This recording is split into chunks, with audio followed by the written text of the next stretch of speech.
Les Voilettes, Univers Traction Sport, comment ça va? Très bien, toi, Martin? Ça va super bien. Surtout que tu m'invites d'une maudite belle journée à essayer un véhicule que tu sais que j'aime bien gros, Esargo, dans la neige. Mais là, tu as beaucoup de nouveautés dans l'Argo cette année. Oui, beaucoup de nouveautés. On a la série Wilderness, donc le Scout. Après ça, on a le Outfitter avec la série Dockmaster, Huntmaster, puis la série Helix. On a beaucoup de nouveautés. On est vraiment content de ça. Qui sont orientés beaucoup chasse et pêche, plein air, sont camo. De toute façon, la majorité de ces modèles-là. Oui, puis ils viennent déjà avec des accessoires que les gens de chasse-pêche recherchent. Fait que ça arrive déjà équipé là, de série, là, oui. Aujourd'hui, on essaye ça dans la neige avec les chenilles. Quelle motorisation qu'on a sur celui-là rapidement? 8x8 750 HDI, un 31 force 2 cylindres, un couleur injection.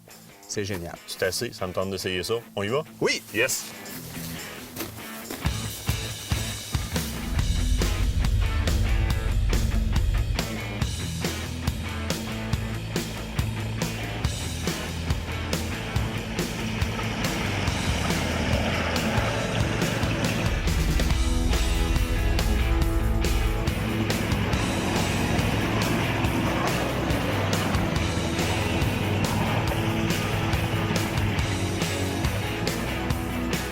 Ah, c'est beau la petite promenade, mais j'ai décidé de mettre mon ami à la porte un peu. Ben, du côté passager, il m'a aidé pareil, mais moi je prends le volant.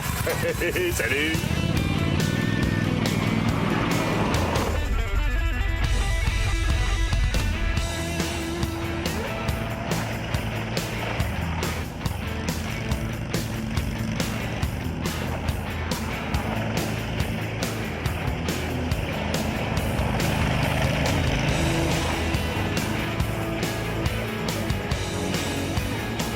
On vient de faire quelques passages avec le sélecteur sur high. Là, ce qu'on va faire, c'est qu'on va passer en mode low pour démontrer de quelle façon ça change complètement le comportement de la bête, surtout en manœuvre rapprochée. On essaye ça.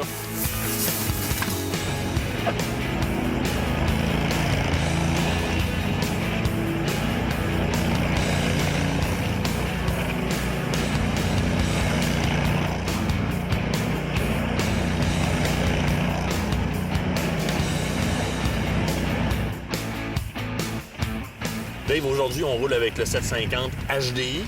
La motorisation de celui-là, c'est comment ça fonctionne? C'est quoi? C'est un moteur Kohler, 2 cylindres injection. Ça a 31 forces, puis avec la nouvelle transmission Amiral.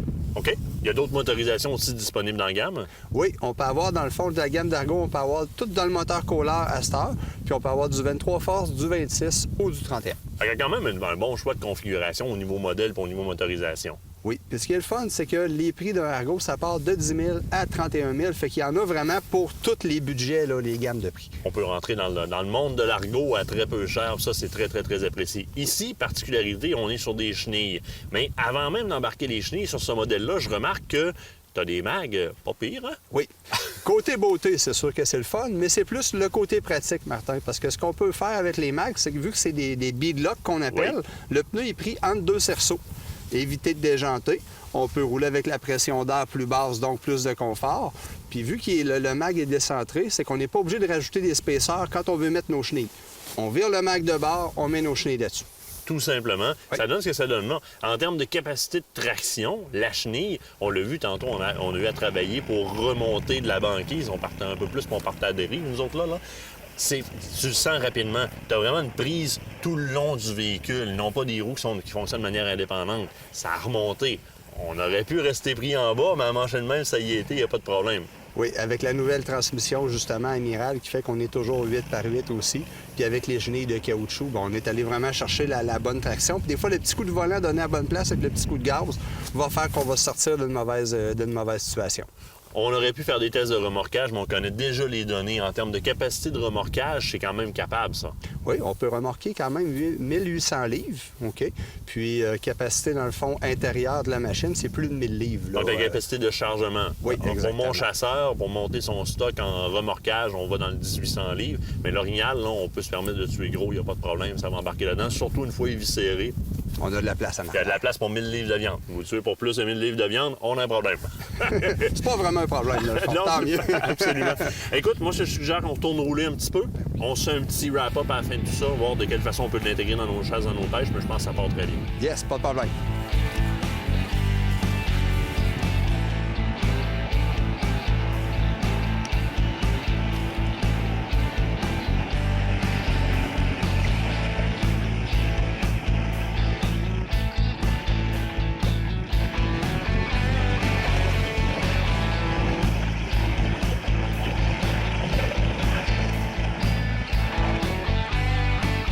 Un petit peu défoncé.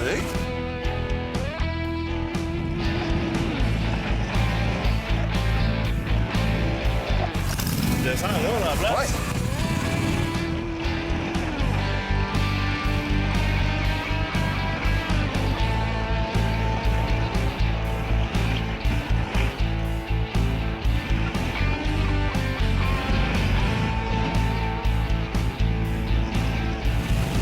C'est pas évident. Non, on est dans la boîte en plus. Non, c'est rien que avec encore plus. OK.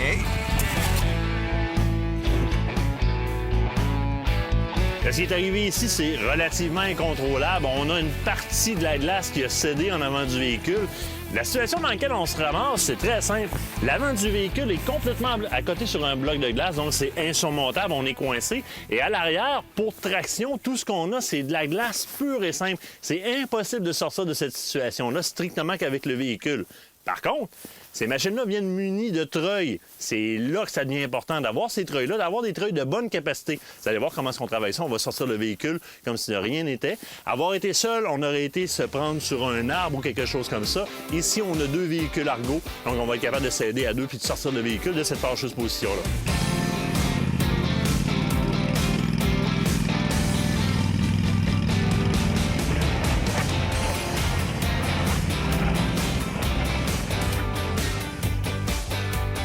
Friseux!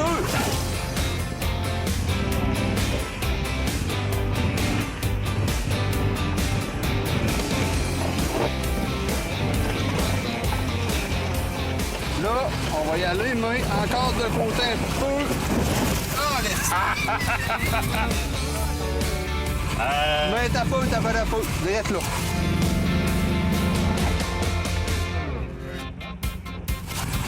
On va y aller de même.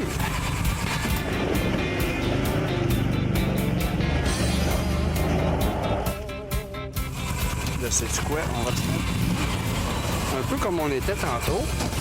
Aïe.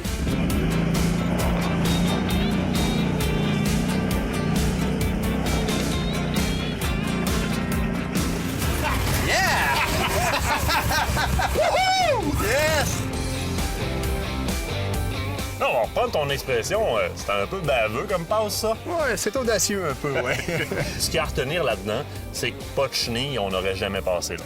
Non. En tout cas, les probabilités sont très basses. L'autre chose, c'est qu'avec un véhicule comme ça, lorsqu'on apprend à le travailler tranquillement, ce type d'obstacle-là peut être franchissable. Le territoire où est-ce que je veux me rendre, par exemple à la trappe ou peu importe à la chasse ou quoi que ce soit, je peux penser pouvoir franchir ce type d'exploit baveux-là. Ah oui. Avec un véhicule comme celui-là. Donc, je rapetisse un peu la limite des endroits où est-ce que je peux aller. Exactement. Puis c'est ça qui permet à des chasseurs et à des pêcheurs d'aller explorer des territoires qu'un gars à 4 roues à pied n'a même pas pensé d'y aller. Quelqu'un à Argo va dire « Oh, ça, c'est un beau spot, je vais aller voir ce qui se passe là. » Il faut toujours garder en tête qu'à la limite, si ça passe pas, un petit peu plus loin, il y a une gorge avec un beau petit plan d'eau. On peut traverser avec l'Argo par le plan d'eau, ce qu'on pourrait pas faire avec un 4 roues ou encore avec un véhicule côte à côte. Exactement. Génial.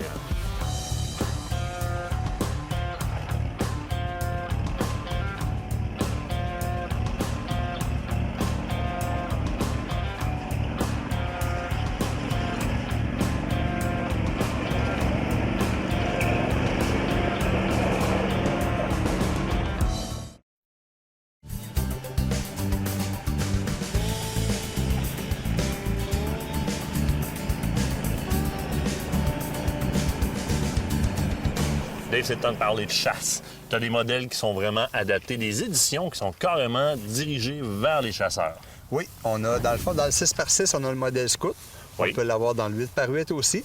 Après ça, dans le XTI, qui s'appelle le Outfitter, ça arrive avec un rack en avant, ça arrive avec des lumières OLED, la pompe de cale, bumper, winch. Il y a des places pour embarquer 4 chasseurs en arrière, une marge d'embarquement. C'est vraiment notre modèle luxueux par excellence. Quelqu'un qui veut investir sur un Argo puis en acheter un, Outfitter, c'est vraiment un beau modèle pour ça. Dans la série 750 HDI, on a le Dockmaster avec une porte en arrière Oui. pour être capable de faire sortir, entrer le chien ou peut-être quelqu'un qui a une mobilité réduite. Puis on a le Hunt Master. Lui, il arrive avec les bancs de luxe, il arrive avec les mags aussi, un rack en avant, les supports à fusil, il arrive quand même. C'est une belle série là, qu'on a de nouveautés qui arrivent tout équipées. Ils sont tous d'origine dans le beige ou dans le camouflage, dans la coloration camouflage? Oui, coloration camouflage. Puis le beige, bien, c'est les dossiers puis les bancs.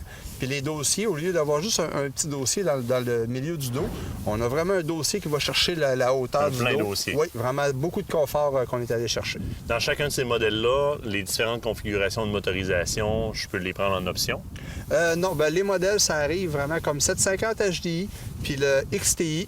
Dans le fond, c'est vraiment Ils ont avec le leur 31 motorisation. force. Oui, exactement. OK, c'est Oui. bon, c'est bon.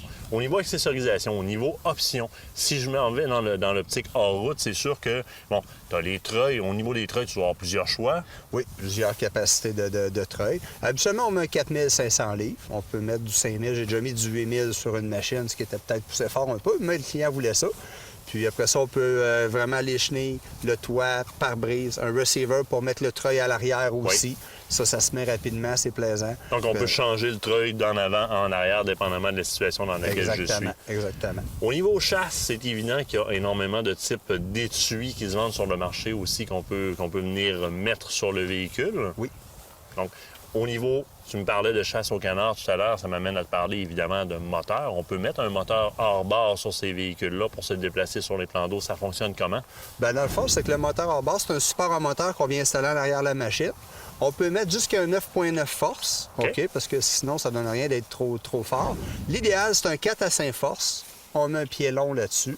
C'est génial parce que quand on a un bout de rough à faire avant d'aller au lac, bien, le moteur est moins pesant. Fait qu'au pire, on peut le prendre, le mettre en arrière. Puis quand on est arrivé au lac, on le met sur le support. C'est une question d'1 minute, puis c'est fait. Puis honnêtement, quand j'ai pas des grandes distances à faire ou traverser des petits plans d'eau, juste l'action des roues est suffisante pour faire avancer le véhicule. C'est amplement, à ce moment-là, j'ai pas besoin de traîner le moteur. Absolument, C'est Martin. un des gros avantages d'Argo. Exactement. Ça roule 4 à 5 km/h, sans moteur. Fait qu'on est capable de se déplacer puis quand même très vite. Vous oubliez pas vos bouchons de cale, tout devrait bien aller, vous allez vous rendre l'autre bord, vous n'avez pas de l'air d'une chaudière. Super.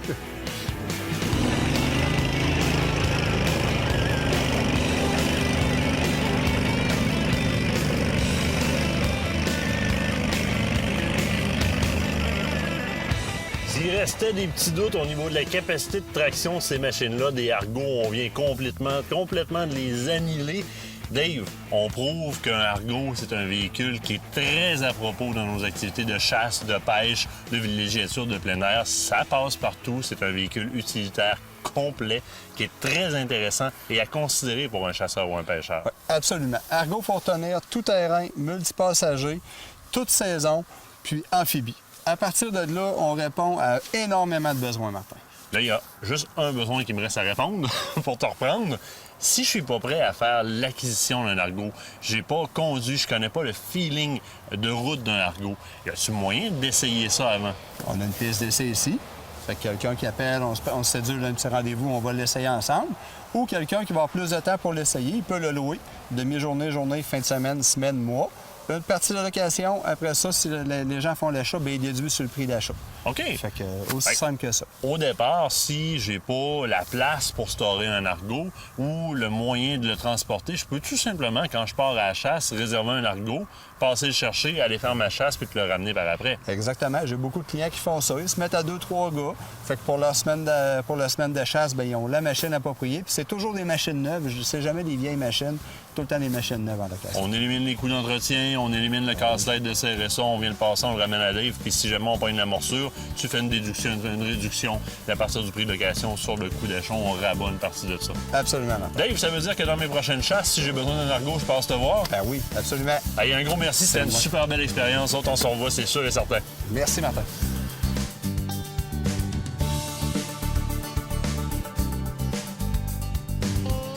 Cette chronique vous a été présentée par Univers Traction Sport.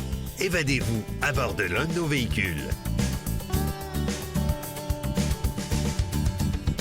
Steve Lépine, Attache Remorque Québec, comment ça va, toi? Salut Martin, ça va bien toi? Ça va super bien. Steve, on te connaît déjà comme étant un concessionnaire de remorques neuves. On te connaît aussi, ton nom, Attache Remorque Québec, hein, tu installes des attaches remorques, les plus belles boules en ville. On en a quelques beaux gros exemples ici. Exactement. T'en as installé de la boule.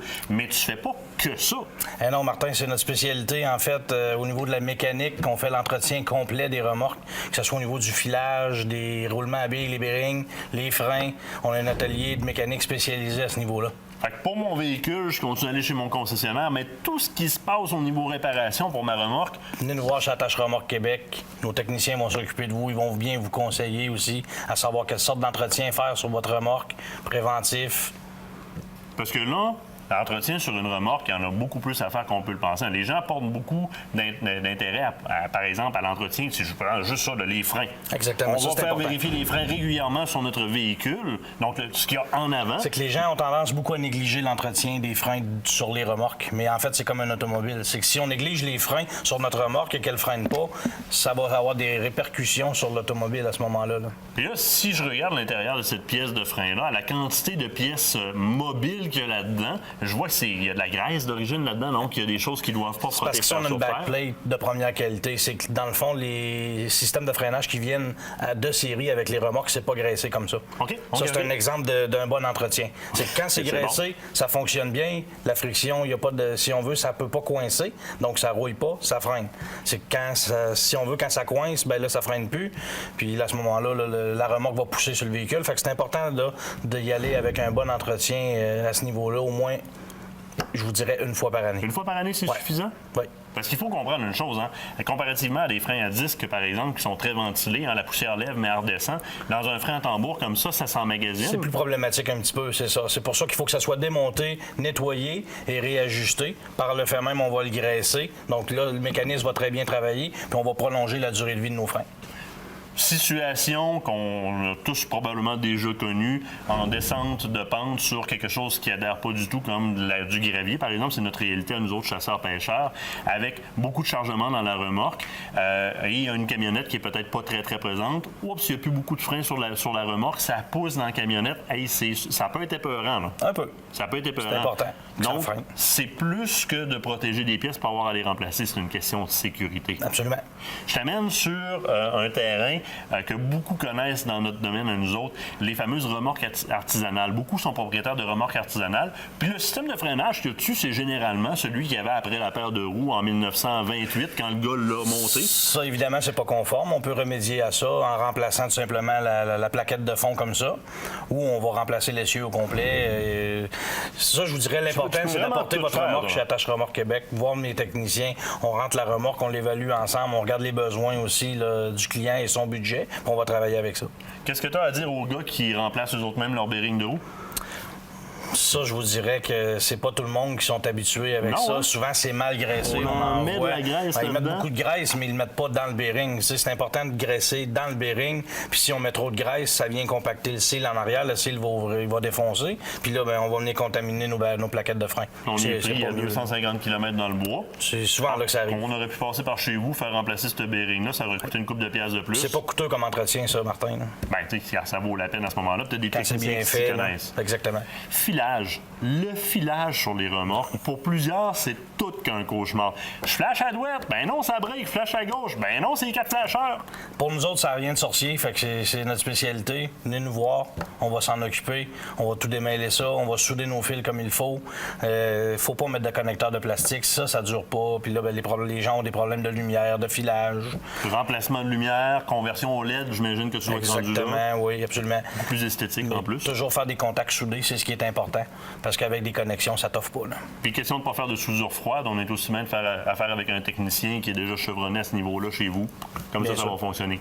On arrive dans le vif du sujet. Ton Les nom accessoires. dit Attache Remorque Québec. Oui. Approche-moi ça. Elle est belle celle-là? Superbe. Ça, c'est une boule ajustable en aluminium. Hey, On a une 2 pouces sur un côté, 2,5-16 sur l'autre, c'est léger. C'est pas mal moins pesant que ce que moi j'ai sur ma camionnette. Ça là. rouille pas. Oui. Fait qu'on n'a aucun entretien. Ajustable. Absolument. peu importe la hauteur du camion ou peu importe la hauteur de la remorque, on peut s'ajuster à la bonne hauteur pour être parfaitement droit. Puis tu peux complètement la tourner de côté. On la tourne et on met l'autre grosseur de boule. On a une 2 pouces et une 2 pouces 5/16 sur cet exemple-là. Beaucoup plus fiable que ceux qu'on tourne, j'imagine, à la main, parce que c'est un matériel qui est fixe, qu'on tourne entièrement et qu'on rentre dans le sabot. Donc, c'est pas une pièce mobile qui va rouiller ou qui va briser. Évidemment, du côté de la remorque, la main en tant que telle, le manchon, tu as aussi tout ce qu'on a besoin en inventaire. Absolument toutes les pièces de rechange, tous les cadenas. Écoutez, on a toute la gamme de cadenas possible pour les remorques. Bien, ça, c'est quelque chose à quoi on pense pas assez souvent. Moi, je vais t'avouer que souvent, mon cadenas, après ma remorque, c'est ça ici. Simple barrure, c'est oui. ça, c'est pas la bonne idée. C'est arrivé quelques fois que c'était à terre. Alors, toi, tu as des cadenas qui sont beaucoup plus complets comme ça ici. Ouais. Puis ça, donner un exemple, là, ça peut valoir comment un cadenas comme ça ici? Là, On parle d'une centaine de dollars. Et tu viens de protéger ta remorque. Ouais. Ça vaut la peine. Plus on investit sur une barrure, plus elle va être durable, si on veut. Bien, durable, je veux dire, c'est plus on investit, plus elle va être difficile à détruire. Bien, parce que c'est celle-là qui est toujours aux intempéries. Aussi, la remorque, elle reste dehors. Oui, c'est ça. Exactement. Steve Lépine, un gros merci. Tu reviens en studio quand tu veux. Merci à toi, Nous, Martin. on se quitte le temps d'une pause. Au retour, on parle de véhicules qui sont conformes autant pour la famille que pour aller dans les sentiers en forêt.